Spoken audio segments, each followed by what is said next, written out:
by Daniele, because during the years, we split the work together, and I follow the future of Marco Polo, and Daniele will follow the future of Tzol'kin. So Daniele will follow everything, so I don't know nothing about the new edition.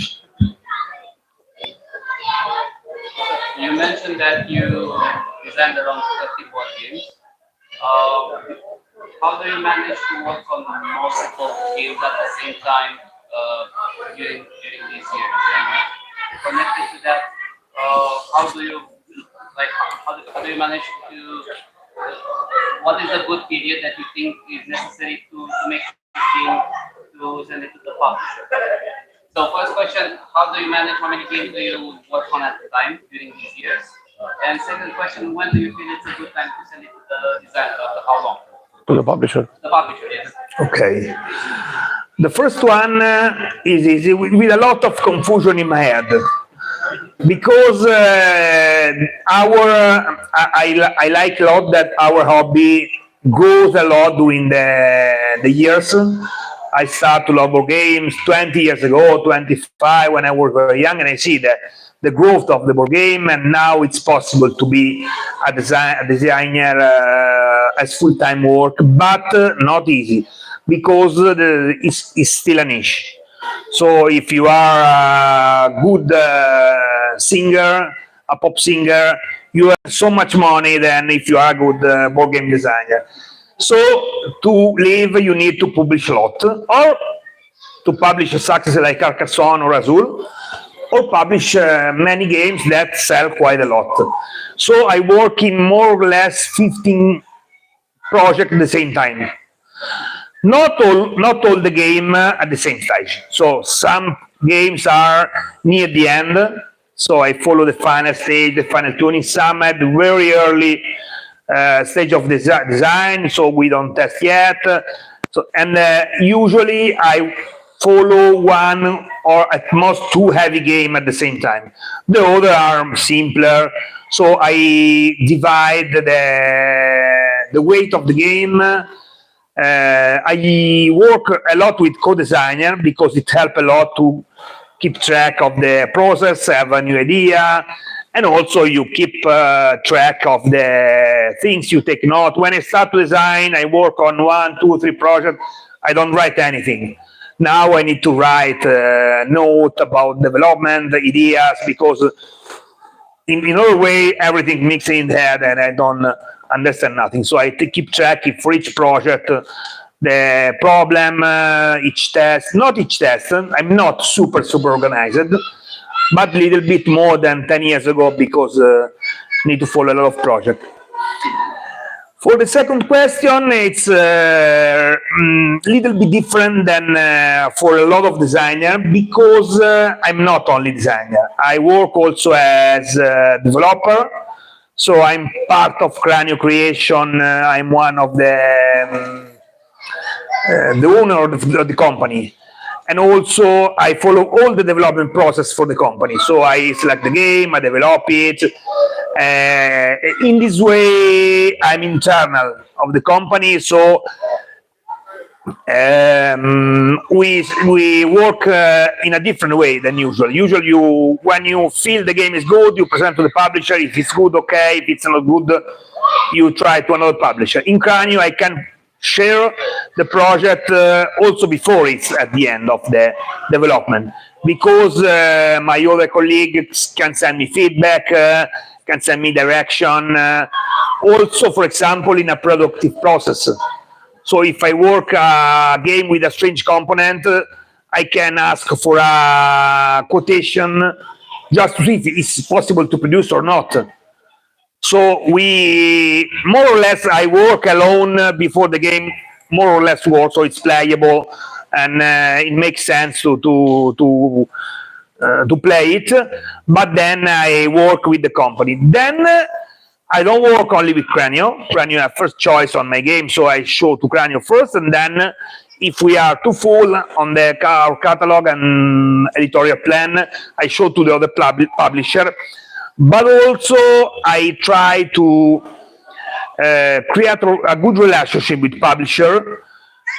So, for example, Board and Dice or Thundergriff, we are close, and we can also share project before the end. We can say, okay, the game is 80%, but I can do fine tuning in 2 months if you like it, and it helps a lot because I work when I'm sure that the game is well published. So I do 70-80% of the work before, but I can wait, and it's something not easy to do for a designer. Usually, it's not possible. It is possible for me because I build these 3-4 relationship with some publisher, and it helps a lot. Because one of the big problems for a designer is that you design a game, you like it, but it's possible that no one publish it. So you work for 6 months, and then it wasted because you have no you are not sure that a publisher want it. We have a few aspiring designers here without any published game, but mostly Euro games. They have Euro games in the works. They are not. They are working something else, and they get the money from something else. So it's a hobby project. But what I have two questions. What's your some kind of advice for how should they send it to some companies as I know that they did some stuff, and I'm very curious on a Euro game, on a, I don't know, game like Marco Polo Complexity or Austria Hotel. How many different testers they get in before it's finished? Not how many plays, how many testers? I'm curious. How many people? I start from the last question. It's really important to change tester because each gamer have a different experience with the game. It's about taste, style of play. A lot of things change. It's one of the things that I love in board game. If I create a film or a books, it's a books. Then people can imagine something, but the story remain the same. In a board game, you create a world that you put in the hand of the player, and the player can change a lot, can influence, can make decision. But it's also a problem because I give you an example. We test Barrage with several people, but not so much. Imagine 15. But mainly we tested the final years with a couple of groups, mainly one that are a good gamer and play the game very well. And the game, till 6 months from the launch of the Kickstarter, has included Lake Water Project completely. So for us, the game is with Lake Water Project inside. Because the player play very well and fast into our play all the game, they don't have problem with the complexity of the game. I also ask for designer. Then I go to Gen Con to test the game, and I create a reduction because I have only two hour slot with each group, and we are rotation. People come test the game, and I have only 2 hours, so I made a reduction version of the game. So cut out Lake Water, and cut also another small pieces the technologies, and test the game with the people. And the people, feedback from American player is, oh, good game, but it's really heavy, eh? And I'm thinking, oh, but it's more or less half of the game. It's possible that we have a problem. So I call to Tommaso, I say, oh, we have a problem. We need to streamline the game, but it's really close to the Kickstarter. So we cut out the Lake Water project and test super fast because we want to be sure that the game is works, the game works well, and then we decide to go through with the game you see now. And our mistake is to play test too much with the same group. So it's really difficult to have 30, 40, 50 different gaming groups because time of the people are limited. But having 5, 6, 10, or 10 better different group is really precious, because give you different feedback and also different perspective to play the game, and it's really important. And the first one is, don't remember. What's your advice for the? Okay. How should they approach companies? When should they approach companies? Because the first things before the approach of the company for me is to share your games with so many people as possible, and share the game with other designers. In Italy, my career is really helpful, a great community of designers that test together. I test your game, you test my game, I give you a feedback, and there are people interested in your work, if you're same passion, and it's really helpful for me. Then present the game on the publisher when you are sure that the game works very well. You feel that your tester want to play again the game, and not only because you are a friend and you try to present, because also the feedback of the publisher are important, because give you also a point of view, editorial point of view, because it's not the game not only must be fun, but also have some kind of component. So feedback from publisher are important. My suggestion is to present to 2 or 3 publishers and wait, because one of the problems is that the time of evaluation of a game is not 2 weeks usually. It's 2, 3, 5, 6 months.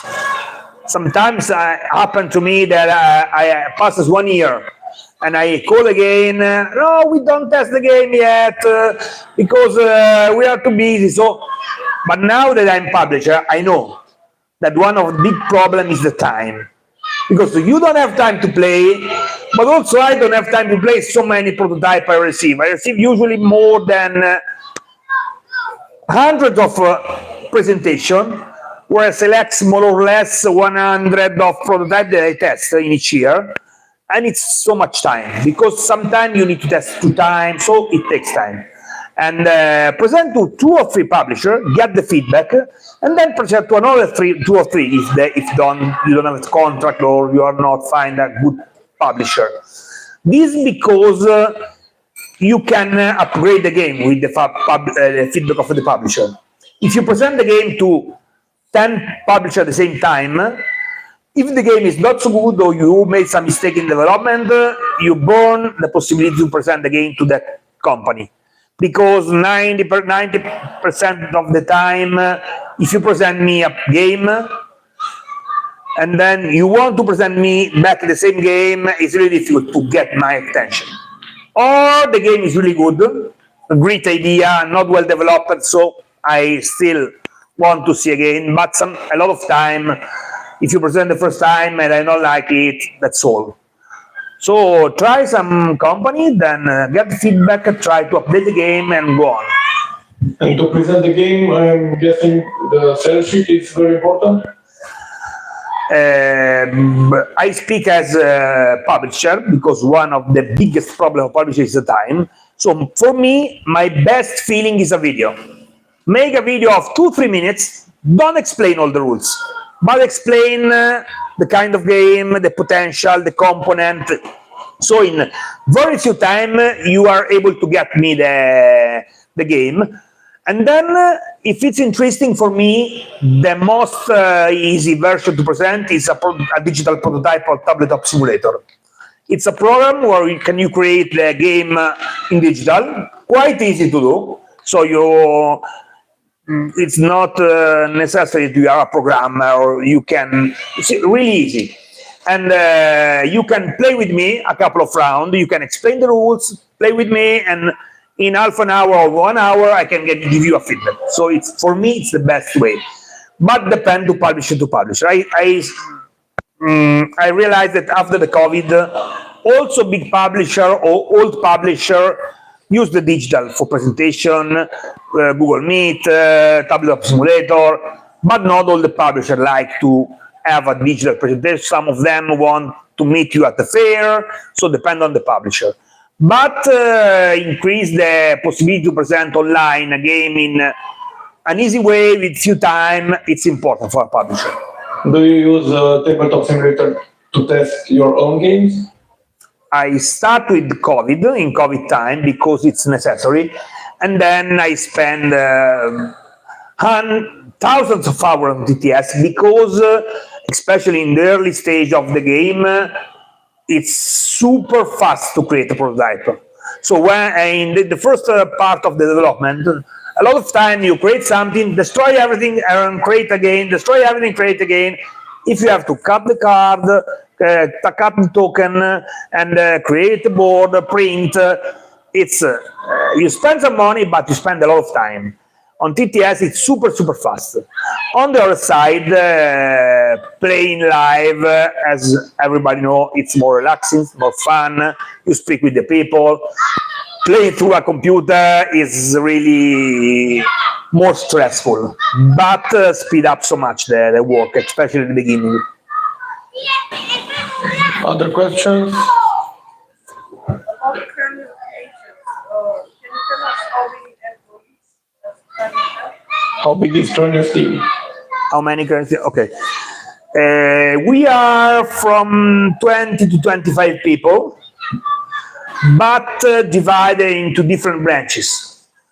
Because we have distribution in Italy, we have publishing, so the game published worldwide. We have a Ludopub in Milan, so 4 or 5 people works in our Ludopub, and it's a shop and Ludopub together, so that people can get a drink, play, and can buy also board game. And How big is it? The farm? How big? How many seats? how many people work? Sit, not so much, I think 30, 40, because I have some space inside and also some outside. I have a bigger farm. Yeah. I have 40 people. We start with a small location because in Milan the rent for is very high, and we never do this kind of things before. So we start with the small things, but we start to work on a franchising because the pub is going very well in Milan. And also some people ask, oh, can I open the pub with your graphics? So we are working probably for the next year. We'll open some other point because it's really synergic for us. For example, we can have a prototype evening and I can test the prototype. Usually I go to Milan very rare, 2-3 times each year. But I can send the prototype to my colleague, they test the game, get me the feedback. And people are happy to play test the prototype, so it's really synergic. And then we have also a small digital department with 2-3 people that make the board game arena implementation, digital implementation, and work also with service to the company that want to publish a game for a company, something like that. And more or less we are 25 near. This is like Marco Polo. I would like to know when the valuable power come in the mix. I need to say when to add the valuable power to your design. At the beginning of the development or at the end? Yes, the variable player powers in Marco Polo. Okay. Did you get them from the start of the game development or on somewhere on the road? In the last year, I developed the game more or less at the end. So if you see Darwin, Nucleum, Barrage, it's exactly the game I sent to the publisher. In Marco Polo is my best experience with a publisher that developed my game. Really deep, because it's a long and complex process. We send the game, we won a contest in Italy of prototype, the biggest contest in Italy of prototype, and Ravensburg and Hansing Look take the game. Then Ravensburg is too complex for them, but Hansing Look liked the game, developed the game for 6 months, and then find some problem, cannot solve, and give the back to us. We work for another year and change the game so much. The first version, imagine that could be a light cannon, very light cannon, lighter than the final one. There are the same mechanism, but the map are completely different. There are no camel, there are no black dice. Then we developed it for 1 year. We changed a lot. We made the variable map with the card. We made the black dice, the camel, and sent to Unseen Look. They worked for another 6 months. They loved the project. They loved the change we made. That solved the problem. And they worked for more than 6 months, and they had the special character. We didn't send any special character to the game because we keep the game streamlined. In our idea is our goal is to win the Kennerspiel, more or less. So streamline game, little bit for game are simple, and then they put the game under steroid and became more tight, more power, and when we play the game, so it's really different. But I think they made really the perfect choice, because adding the power to the variability of the map that we send to them make a combination that it's probably the games I still continue to love to play several times. I play on Board Game Arena, and I'm never I always want to play, and always is a new challenge. So they made a really good work, but the character is completely from the publisher. Yeah. What inspired you to design the latest game? Which one?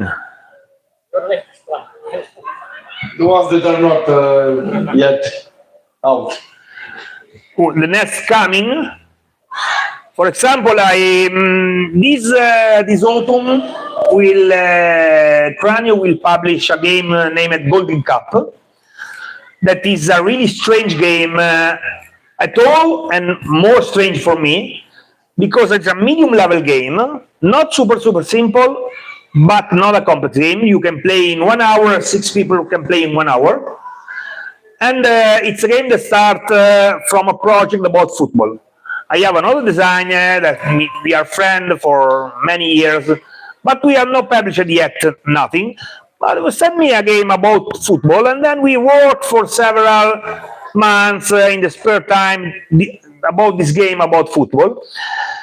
When I play challenge, I have an insight. I like so much the idea to have an auto battler game that fight with the other player, but I like to have something more complex than challenge, with a little bit more choice, with a small economic engine. So we add the concept of challenge to this game of football, and then we develop again, we change completely everything, and we are very happy about the final results. And it's a small game, but really interesting in our opinion.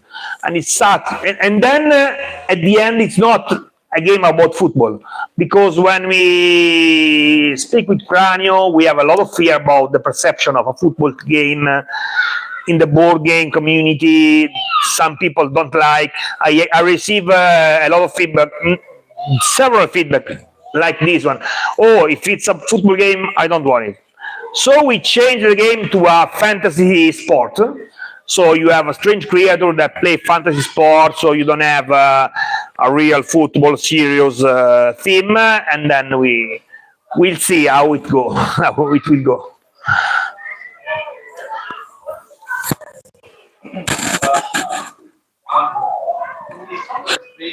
That you produce or you design, and there's always the possibility that some unforeseen scenario will occur in the game that is not in the rules, or the people will not understand how to solve constant situations in this complex game.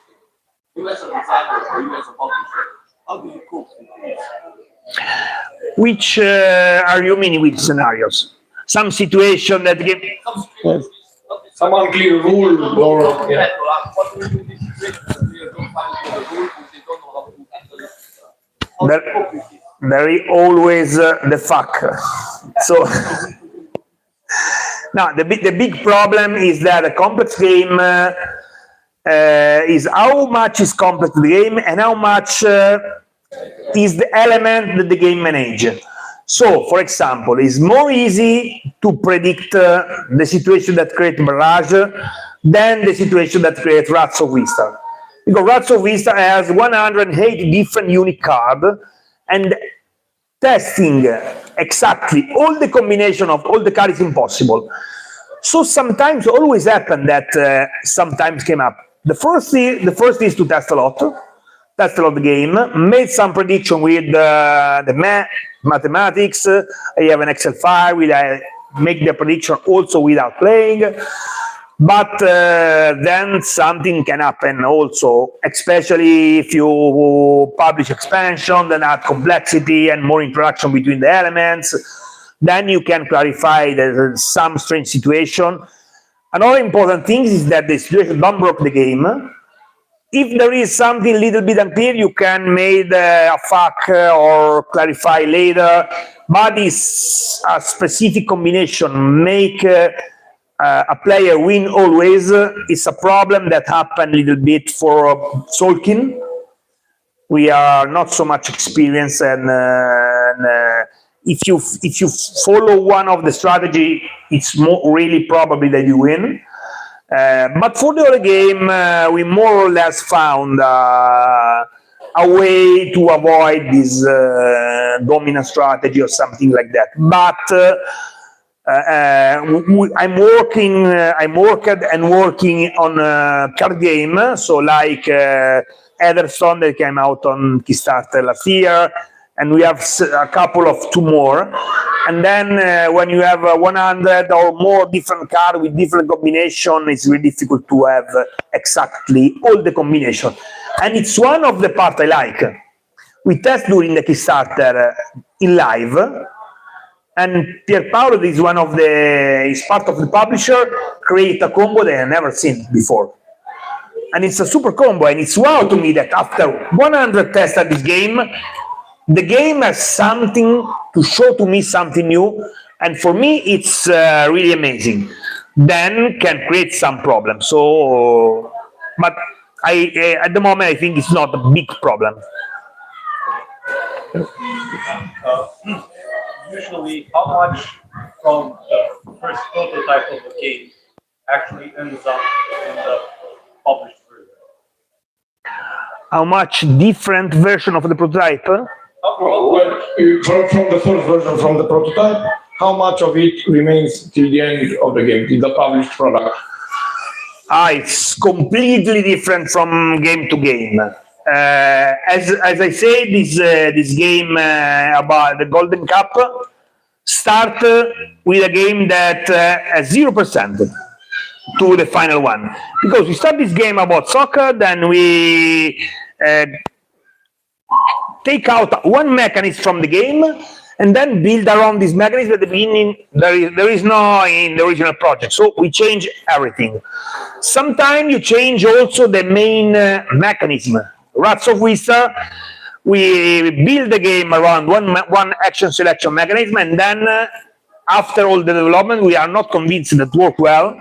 We found some problem. We change the core mechanics so they will join the game at the end of the development. So it's one of the magic of designing game, that each game has different stories. Some game, especially for the lighter one, like Fruity Mare, you have the prototype that came out in 1 week, 2 weeks, and that's it. But also Darwin, we fight a lot to find the action selection mechanism, but then everything come to the table very quickly. And during the COVID, in 4 months, we designed the full game. So it's about luck. It's about it's not predictable how much change and how much time do you need to develop a game.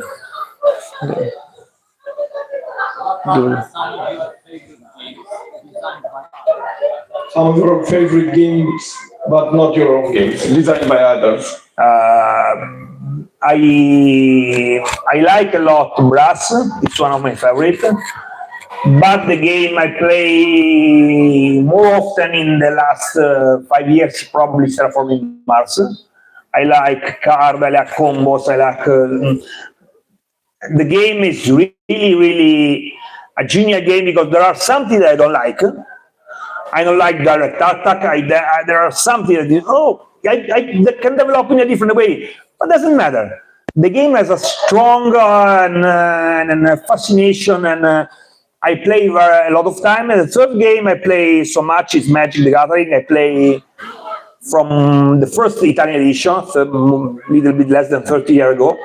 And in a different, now I play only online because I don't have time to buy card. I don't like the collectible aspect, but I like so much the idea to create a deck, to think about a deck outside the game. So we stop the game, we close the game, and I still continue thinking to what I can do the next time. And it's something that is really difficult to do with non-collectible card game. Game that you don't like.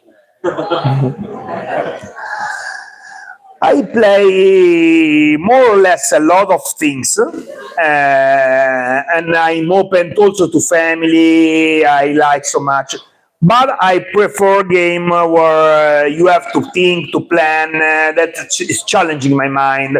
So, for example, imagine Micro Macro. It's a beautiful idea. When I saw it's a genius idea. I want to do it, but I don't like so much to play. I play with my daughter that like it, but it's something that we can play if you have nothing to do. But I prefer for a family a game of Splendor or Azul or this kind of game. Also real-time game, so Trotro Burrito, this kind of game that's super party, super chaotic. Yeah, I can play because I like so much. People have fun, people play board game. But if I can choose, if I have the choice, I turn in another direction. But you saw that we have the big Micro Macro there. I saw. And the giant Trotro Burrito. I saw both, and I keep a distance. Which is easier to design a very difficult game with lots of possibilities inside, or design something that is very clear, very few rules, but still I understand the film. What is easier to design? A simple card game or something, or simple game with straightforward everything, or a very difficult one? Because in a difficult game, you can leave some difficult stuff there. In my opinion, is really different from designer to designer. For me, it's more difficult to design a simple game because I design a simple game, but my most successful game is heavy one. So I feel that my perception on a little bit more heavy is better than on the easy one. Because also the kind of difficulty you fight with is really different. On the heavy game, you need time, a lot of different solutions, a lot of different mechanics combined, and you have a real good overall vision of the game, and you need to balance, you need to have a good know of the maths, but the simple way is that you start and you have experience, you reach the end. With a simple game, you need to have a good idea. If you don't have a really good, innovative idea, you can develop it for 10 years, and the game is also a bad game and it's difficult to publish. So it's really different. It's really different. It's one about creativity and the insight. The other is about control and vision, and it's more like an artisan and an abstract painter. So you have an insight and design something with something new, and the other is you fight for months or years to cut an element at one, balance everything, and so it's different. For me, it's easier the long one. But this year and the last year, I'm decreasing the level because I want to see how I can solve the challenge of not super easy, So I'm staying in the medium level, so probably in Kenner level, but try to do a different challenge to see if the people like it, and I'm able to do a successful game playable in 1 hour, not in 2 or 3.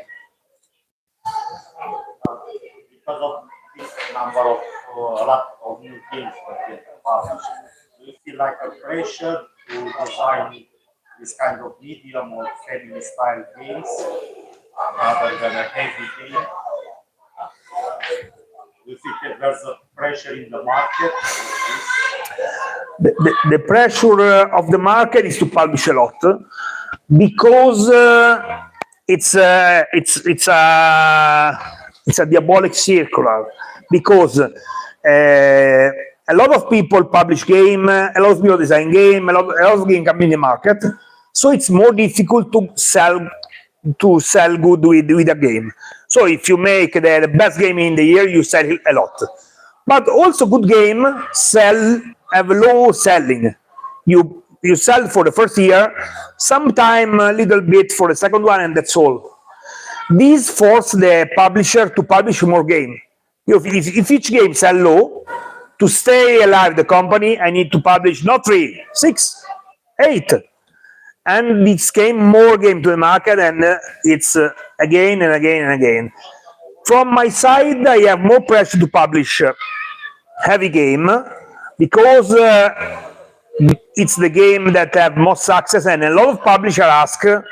When I start, no one asked, and you tried, oh, can you see the game? Now I have several publishers that ask for a heavy game one, not a family. You want a heavy game, but I'm able to design 1, 1.5, 2 games each year, not so much.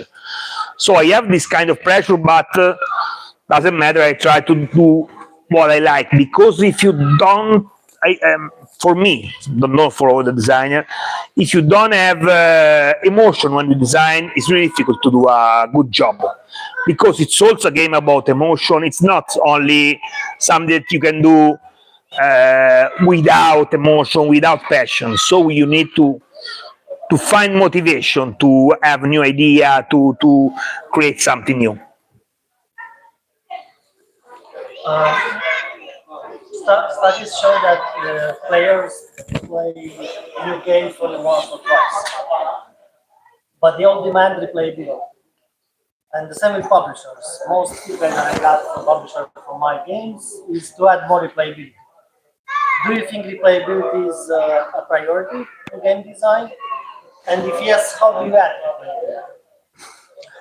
At the moment, is really a priority, because players ask for replayability.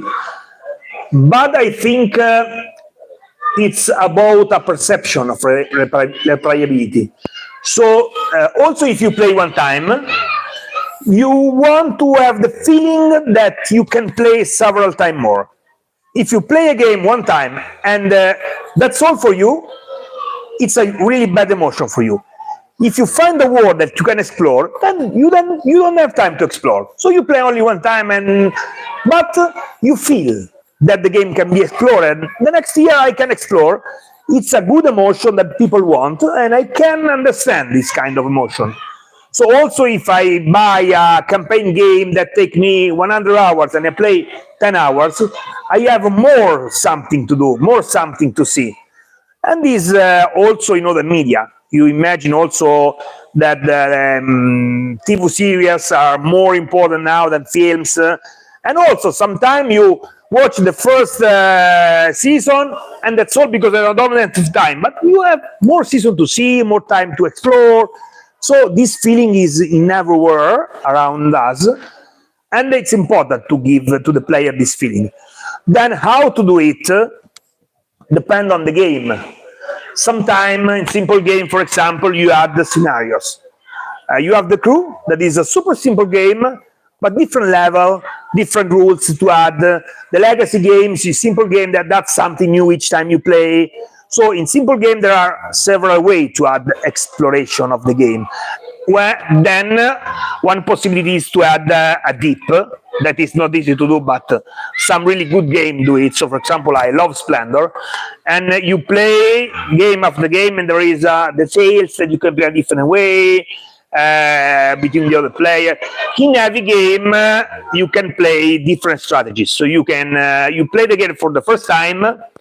I played Newton this morning, and it's a kind of game where you play for the first time. More or less, you ignore half of the game, so you can focus on 2-3 things, and you have 2-3 things that you cannot explore. But the second time, it's something new for you. Okay, the last game I don't move on the map. Now I move on the map and do something different. It can be explored game after game. So it's something that creates problem because the game is more complex, more information, but it's a good feeling for the player. So connecting to this question about special replayability, brings to mind the fact that when a Kickstarter campaign is created to launch a game, there is this perception in the audience who could buy it that they want specific things. So you take them in consideration when you launch a Kickstarter, such as showing that it has a lot of replayability or a lot of awesome components, a lot of potential components, or elements that will be unlocked and so on. So when you choose, do you feel that if you can choose between launching with Kickstarter, which brings in a much easier crowdfunding, compared to launching traditionally, what do you think works? And I ask this question because there was a perception from another designer, from Stonemeyer,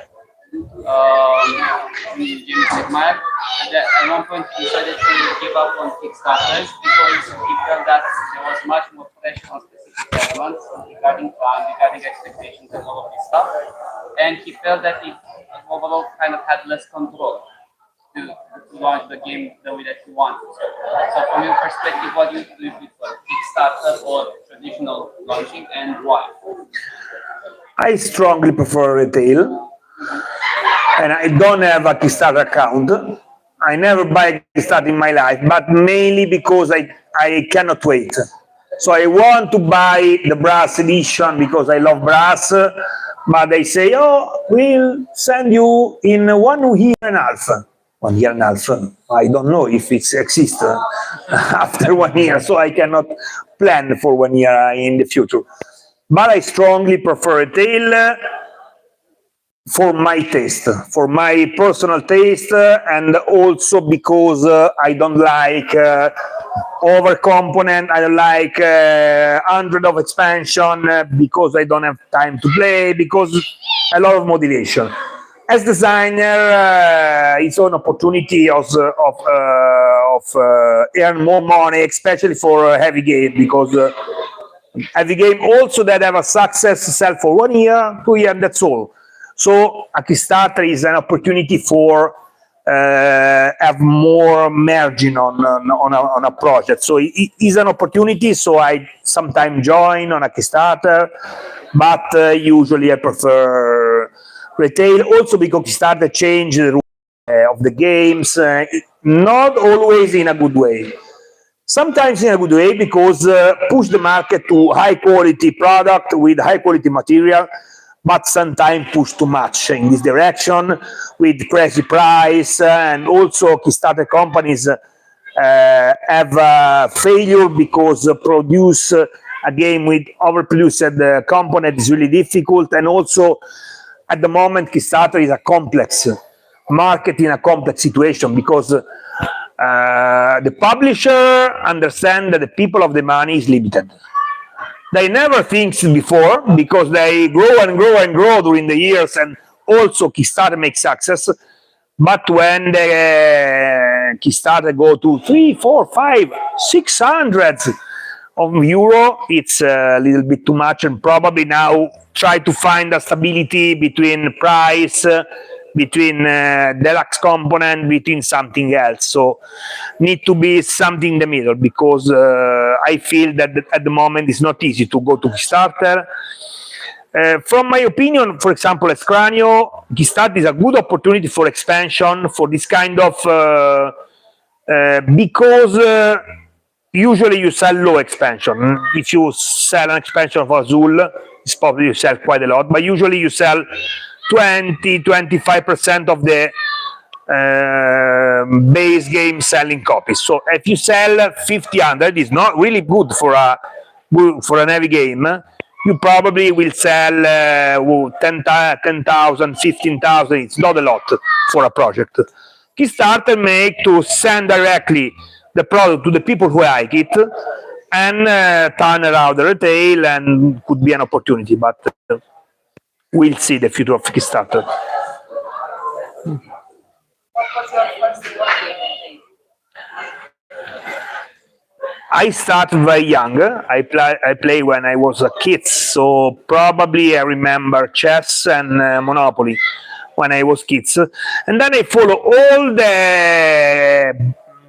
all the process of the board game. So I have a blast with Hero Quest and Star Quest, with the first red box of Dungeons and Dragons, and then Magic blow away everything because drain your time and your money. Do you have any prototypes that didn't work so well in the shelter? Because the idea wasn't so bad and you got stuck on the development. And so, what is the ratio between published and those that never published? At the moment, it's really high. Really high because after more or less 20 or more years of designing, I made a selection. So I try to put an idea on the table, work a little bit for a couple of times, and then throw away directly. So I don't work so much on a project. And when I work so much on a project, I have more than in the past a direction. So in the last 3 years, for example, probably is near 90%. The project when I work a lot compared to the publisher, the work I publish, more or less. But in the past, I have a folder in my computer with old project.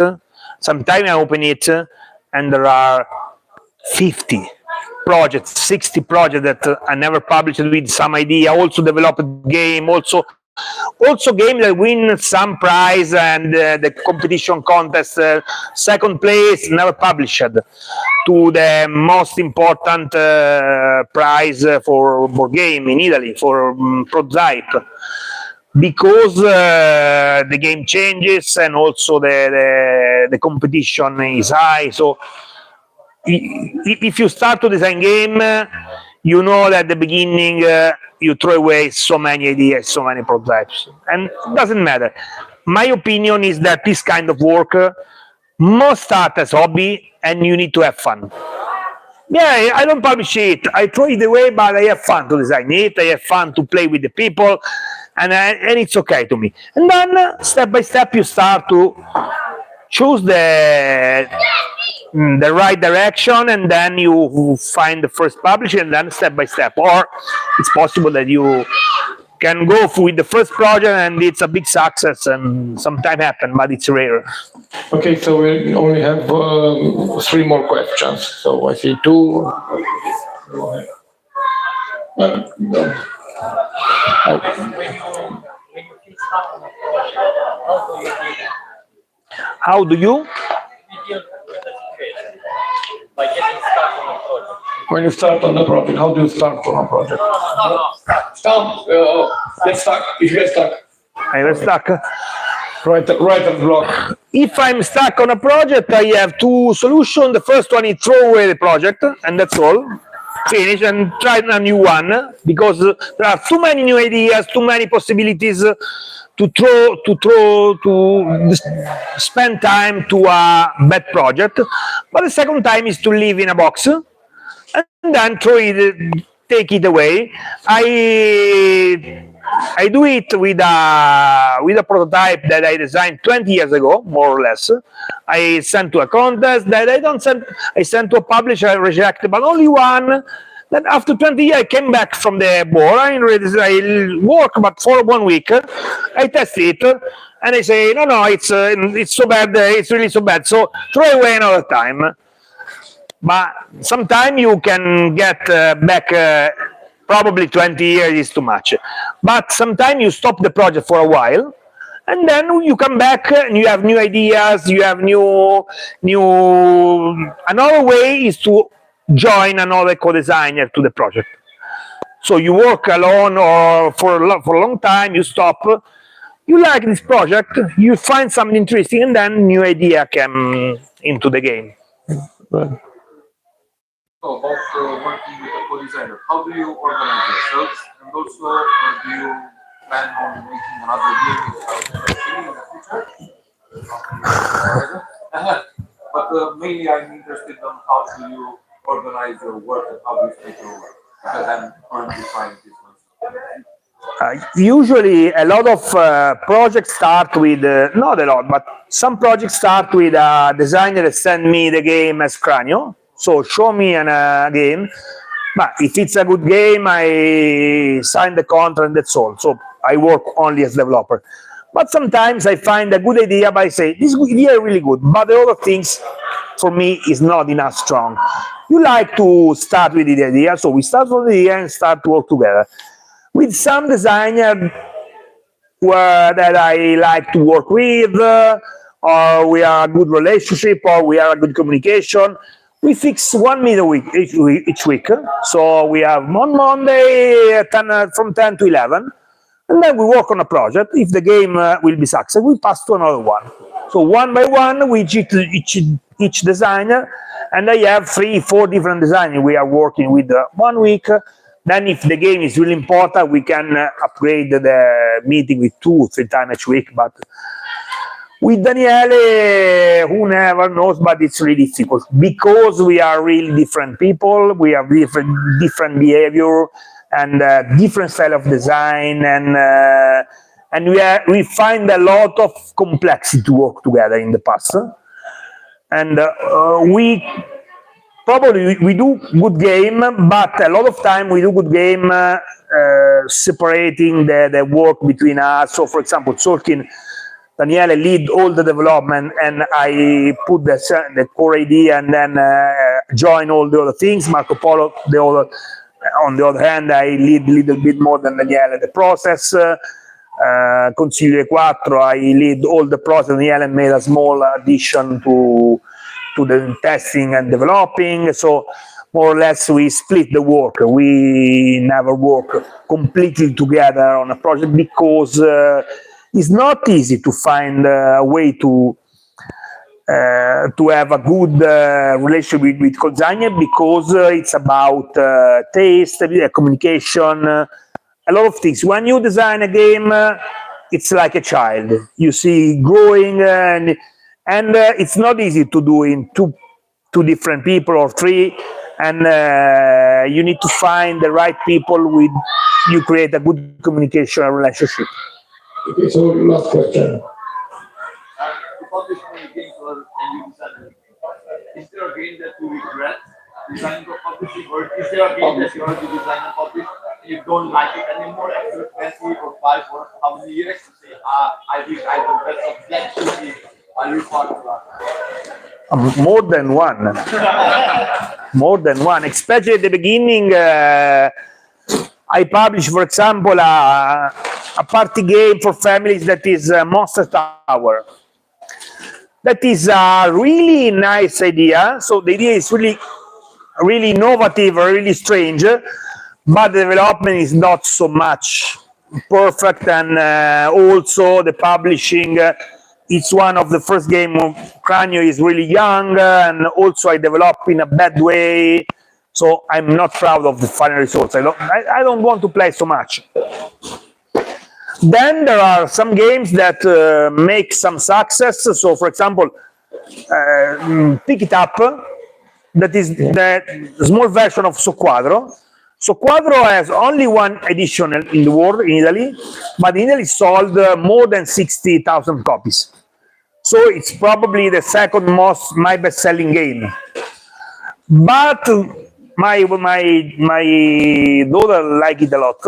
But if you say play to so quadro, that's We have an event. We pick it up. Children will pick it up. I don't know when. Tomorrow, the day after, and after they win, they will hit a piñata, a meatball piñata. Okay, so thank you very much, and thank you very much for all the question, but all the passion you put in the board game, and I'm very happy to see all the people that share this passion, that play together, and thank you to be here. and don't forget tomorrow at 11 you can play some other prototypes if you want it. I have two prototypes. If you like to play, we have space to test together and play together. Thank you very much again. Thank you again.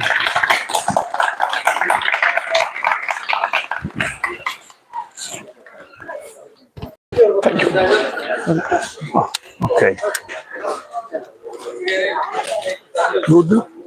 Great.